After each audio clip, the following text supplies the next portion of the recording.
What's going on, y'all? Welcome back to Anime Atrium. It's part 2 from our Hunter x Hunter breakdown series. It's just more so like a loose breakdown.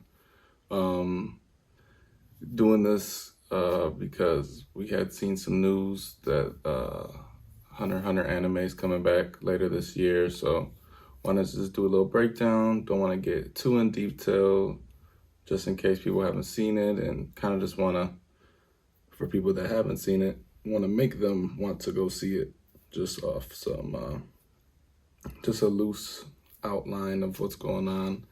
So thank everybody. Want to thank everybody for tuning into our first episode.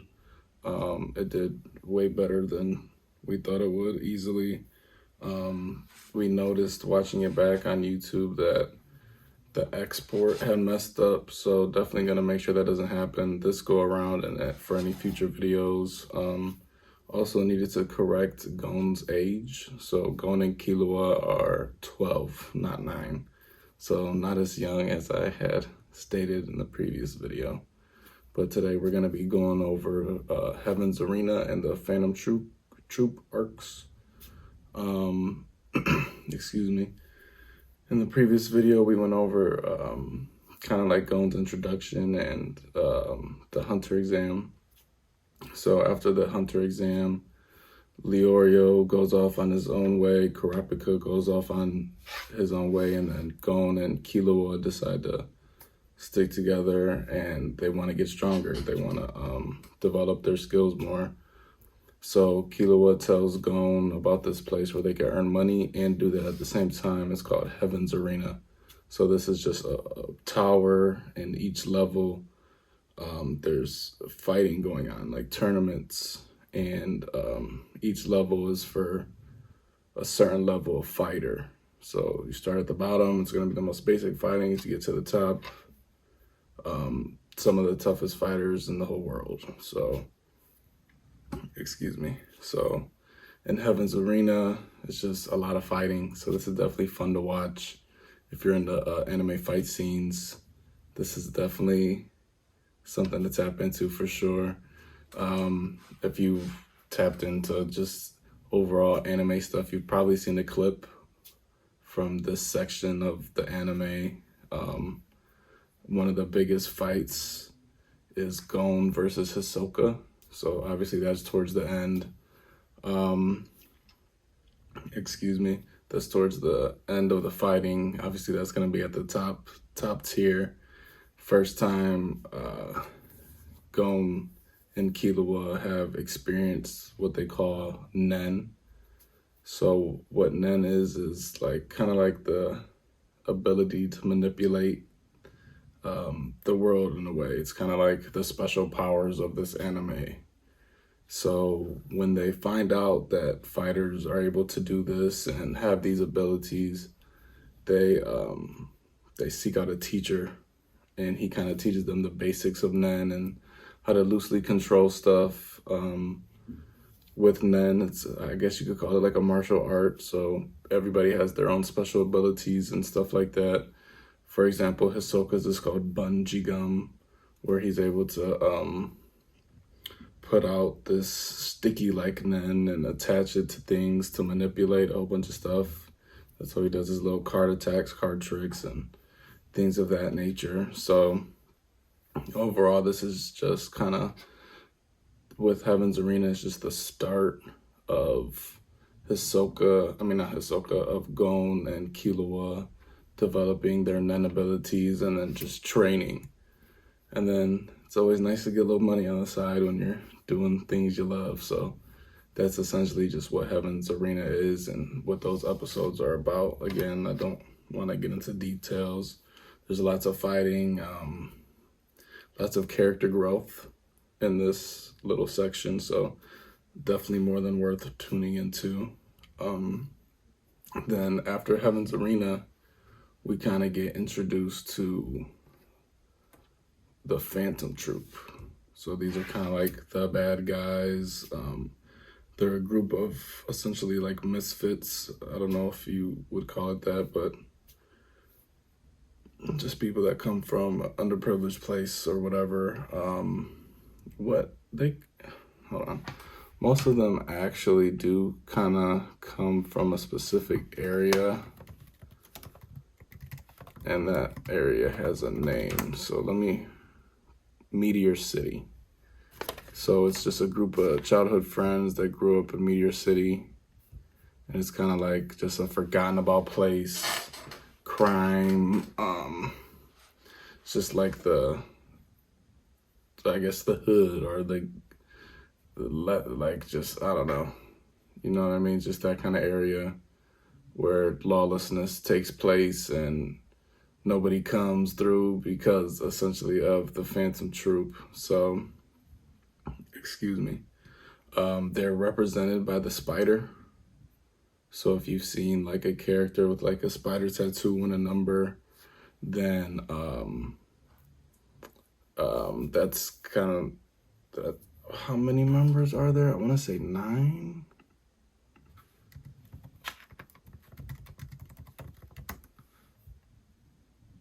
13. Yeah, so lucky number 13. So there's 13 of them. So each member has a spider tattoo and then a number on like the butt of the spider. The first time we do see anything about the Phantom Troop is, excuse me, when they were in that tower during the Hunter exam, during when they were fighting like the prisoners and stuff, one of them had a fake tattoo, and the person that was matched up with this character who was kind of faking that for intimidation tactics, Karapika actually was fighting this character, and when he seen the glimpse of that tattoo, his eyes turned red. He just got super angry and just kind of turned up on the dude. And then we later find out that the reason why he just got so angry when he seen that is because the Phantom Troop killed all of his people, the clan he came from, and stole their eyes. Because I guess the clan that Karapika comes from, let me see the exact name.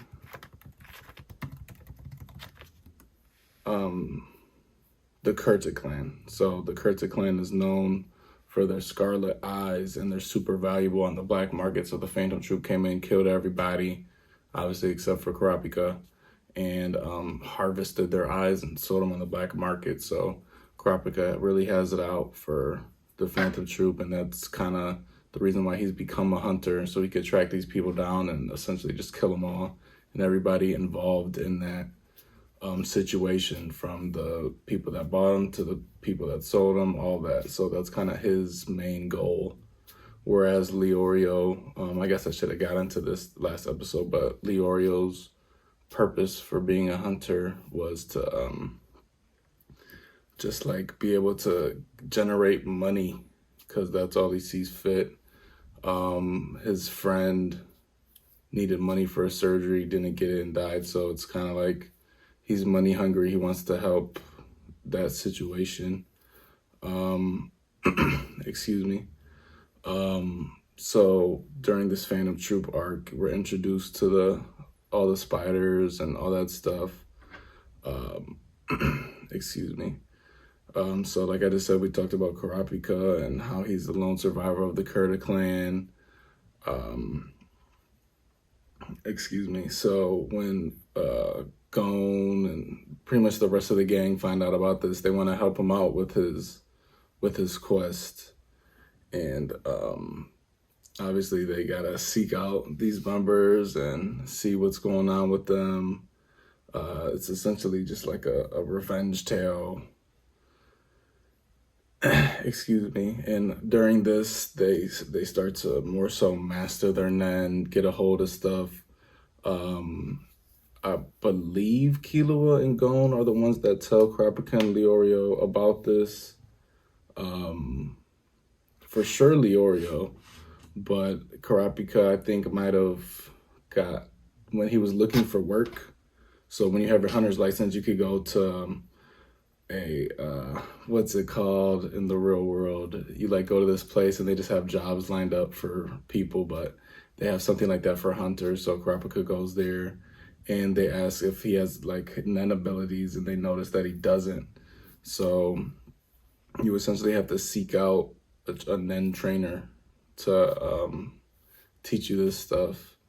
And when they get together, they talk about that and essentially how they're gonna get at the Phantom Troop. So it goes along a long time, and it's dope to see just kind of like them act as a team again, and especially with their new abilities. So it's cool to see all those fights.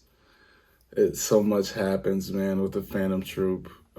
So it's like Gones, Click, I don't know what we want to call them, but them versus the Phantom Troop, it's just a lot. Definitely worth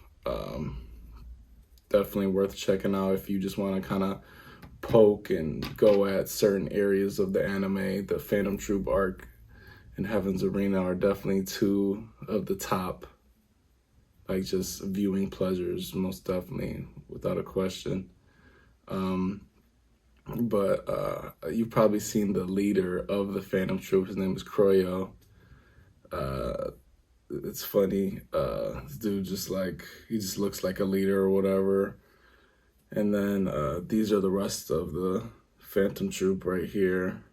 And so you might have seen certain fight scenes from with anybody from this picture, or maybe just seen pictures of them individually somewhere, but they're super popular online. I'm pretty sure I came across them before I even got into the anime, just kind of being tapped into the online anime world.